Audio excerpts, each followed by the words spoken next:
Okay ဗျာဒီခါတော့လေကျွန်တော်စကားလုံးနှလုံးကိုရှင်းရှင်းလင်းလင်းပြအောင် share ပေးအဲ့ဒါဘာလဲဆိုတော့လူတွေကလေသိသလိုနဲ့မသိတတ်ရတယ်အများကြီးတကယ်သိလားလို့တိတိကျကျမေးလိုက်မှသူမသိဖြစ်တယ်အဲ့တော့အဲ့လိုမသိရတယ်အများကြီးတွေကအရေးကြီးတဲ့စကားလုံးနှလုံးကိုသိအောင်ခွဲခြားပြောမှာဖြစ်တယ်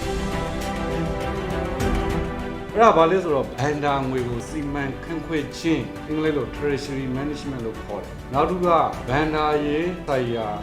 စီမံခန့်ခွဲခြင်း financial management လို့ခေါ်တယ်အဲ့ဒီနှစ်ခုကိုမကွဲတဲ့လူများရှိုးကနေပြီးတော့သူ့ကံမီမှာနေပြီးတော့သူကရစရာငွေဘယ်လောက်ရှိလဲပေးစရာငွေဘယ်လောက်ရှိလဲဘဏ်မှာလက်ကျန်ဘယ်လောက်ရှိလဲဒီနေ့ဘယ်လောက်ဝင်လဲဒီနေ့ဘယ်လောက်ထပ်တော့လဲဘယ်အတွင်းရစရာဘယ်လောက်ရှိမလဲတပတ်အတွင်းပေးစရာဘယ်လောက်ရှိမလဲနိုင်ငံခြားငွေကြီးဘယ်လောက်ကြိုက်ထားလဲမြန်မာငွေကြီးဘယ်လောက်လက်ကျန်ရှိလဲနိုင်ငံခြားငွေလေးလေးနှုန်းကြောင့်မြန်မာငွေတန်ဖို့ဘယ်လောက်ကျတော့လဲ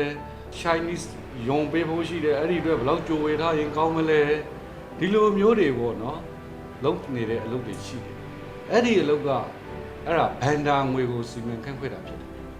အဲ့ဒါ treasury management ဖြစ်တယ်အဲ့ဒါ financial management မဟုတ်ဘူး